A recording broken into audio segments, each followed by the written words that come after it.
Recently, a rabbi friend of mine posted on social media a question. If you could change one thing about Orthodox Judaism, what would you change? The answers that people posted ranged from funny to serious, kitniyot on Pesach, 3-day yontif, agunot. But right away I knew what I would write if I were answering that. I would change our community's attitudes towards gay Jews. Now, when I say that, often people ask me right away what my personal connection is. And I think it's just important to say up front, I'm a straight, cisgender person. I haven't had a child come out. I don't have a gay best friend or a gay sibling. I care about this issue because I think everyone should care about this issue, because as human beings and as Jews, we should care about how everyone among us is treated. I love being Orthodox. I was born Jewish, but I chose Orthodoxy, and I feel like I choose it again every day. I choose it because I believe in it. I believe in its long sense of history, its adherence to tradition, its ethics. And I also love language. It's not an accident that I'm an English teacher. I really believe in the power of language. I think Judaism teaches us a lot about the power of words, the importance of using them with precision and care, and how much they mean. And so the argument that I'm making tonight is not a halachic argument, it's a language argument. It's an argument about attitudes, about how we use our language. What I've noticed in my readings about the treatment of gay Jews is how often analogies are used. Now, I believe that analogy at its foundation is really an important principle that we use in search of empathy. It's a way of taking something unfamiliar and making it familiar to us. It's saying, I'm me with my experiences and biases and background, and you're you with a whole different set of those things. And I want to understand you a little bit better, and so I'll try to find some connection between us by using analogy. Now, this happens in my classrooms all the time.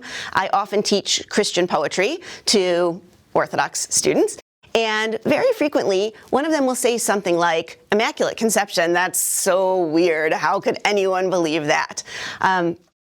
And often before I even have a chance to answer, another student will say, but wait a minute, think about some of the things that we believe, Torah Sinai, splitting of the sea, those all sound really strange too. And the first student will say, oh yes, I see that that could sound strange to an outsider. And it's a way of sort of understanding that there's not a theological connection particularly between those two things, but it's saying to outsiders, any group's belief in the miraculous can look very strange. And so it takes a kind of othering that we do by saying, oh, what they believe is so weird, and changing our perspective a little bit on it. So analogy can serve this really useful purpose. But when I've noticed the analogies that are often used to talk about gay Jews, especially in a halakhic context, they tend to be what we might call analogies of choice. So for example, there was a school where a student came out as gay, and the rabbi of that school said that he couldn't fully accept that student in the school anymore, that the student couldn't really be part of that school community. And the rabbi said something really interesting. First, he said it's inconsistent from a halachic viewpoint, and as a way of explaining that, what he meant by that, he said, let me just change the question. And here's how he changed the question. He said, what if that student said to me, Rabbi, I want to be a student in good standing at your school, but I'm going to eat at McDonald's every night. It's just who I am. Now, on its face, that sounds ridiculous. Of course we can't have someone who's going to say they're going to be part of an Orthodox school and eat treif every night. But what we realize when we probe that question really just a little deeply is that that analogy doesn't work very well at all. There is no identity of eating at McDonald's. That's not a thing, right? What we know about the experience of being gay is that it's innate, that it's inborn, that it's part of a person's being, often from very young. That's not true about kashrut. I think that often the motivation for that kashrut analogy is really positive. It's coming from a well-intentioned place, often of saying, I haven't felt the desire that you're talking about, but I've felt a desire before. I have desired lobster, right? And then to try to make that connection. But we have to be honest with ourselves and say the desire for lobster is not an issue akin to that of sexual identity. That is a whole larger way of being in the world that kashrut just doesn't capture as an analogy. So thinking about this and noticing it, I've tried to think instead of what a better analogy might be than an analogy of choice. And what I was looking for was an analogy of identity. And I found a lot. There are quite a number, but the one I want to talk to you about today is deafness. Now, I know right away people might bristle and say, deafness? That's a disability. We shouldn't be talking about that as an analogy for sexual identity. That feels very uncomfortable. But I need to say that within the deaf and hard of hearing community, actually, and here I'm using deaf with a capital D, there really is a powerful sense of culture. There's theater, there's language, there's schooling, right? There's a sense of community. And in fact, a major national deaf organization says deafness is not a disability, it's a difference. So for the purposes of this analogy, let's think about it the way the deaf community themselves think about this. Not a disability, a difference. When we think about it that way, and then we look back at our own halachic history around deafness, we realize some parallels that might be worth exploring more. In fact, for most of Jewish history, deaf people were actually not included fully in the Jewish community in public ritual ways. They couldn't serve as witnesses. They weren't allowed to count towards a minyan. They couldn't be halachically married. The Gemara in multiple places talks about why and how the deaf should be excluded. Rambam, very strong on the exclusion of the deaf.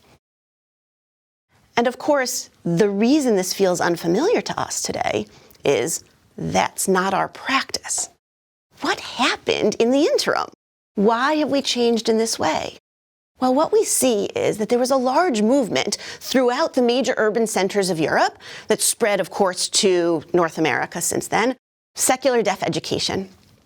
And secular deaf education allowed the world at large to see that a lot of the misconceptions about the deaf had been connected to a sense that they were not intellectually capable. It was a misunderstanding. Deaf education showed us that that was a misunderstanding. And believe it or not, that secular education actually spread its knowledge and its wisdom to the Jewish community. And so we have amazing poskim of the 20th century, like Rabbi Shlomo Zalman Auerbach, writing in Minchat Shlomo that there was a mistake. Now, he doesn't say it in such bold terms because he's so respectful of Chazal, and he is very hesitant. You feel the tension in his writing when he talks about this. But he actually points out something I think that is absolutely amazing. He says, in our day, we have a knowledge that we didn't have before about the deaf. And then he says, we have to take what we see with our own eyes. Now, when you think about poskening on halacha and saying, we have to take what we see with our own eyes, it's pretty astonishing. But what he saw with his own eyes was that deaf people had intellect. It was just a mistake. And he ended up ruling that, in fact, the deaf should be more included in the community in halachic ways. And that's been followed up by many other rabbis, including Rav Ovadia Yosef, who wrote a responsa that said that we actually should count deaf people in a minyan. And he refers specifically to one of the secular schools for the deaf in Vienna when he makes that ruling. Today, we pride ourselves on our inclusion. We really think about ourselves as especially ethical because we're so willing to recognize and accept people with disabilities, or in this case, differences. We have Jewish schools for the deaf. We have Orthodox deaf rabbis. It wouldn't occur to us not to. That seems like a central part of our ethical sensibility as religious Jews. But it's a change. It's a change that happened over time, because of things that were realized, that were changing in society.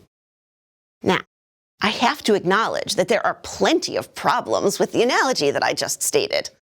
For one thing, the difference between a d'oraita prohibition and a d'Rabbanan prohibition is not something that can be easily glossed over.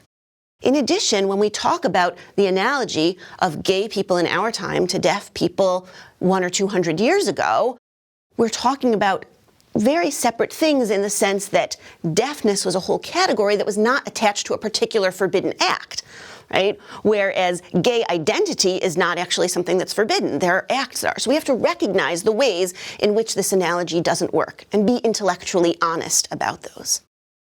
However, I think it's also important to acknowledge that the analogy of identity is far better than the analogy of choice, not just for a purpose of advancing an agenda, but to be honest about what we actually know about what it means to be gay.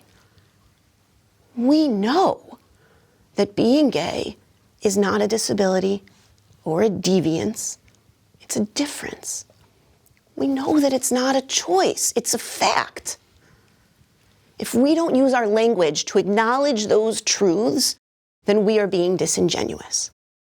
And we can choose analogies that will help us to change the way we as a community think. And when we change the way we think, we change the way we behave.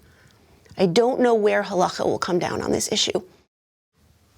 But I know that we can use language in more accurate, more honest, more truthful ways to really shape how we as a community treat the Jews who live among us. That is a choice we can all make. Thank you.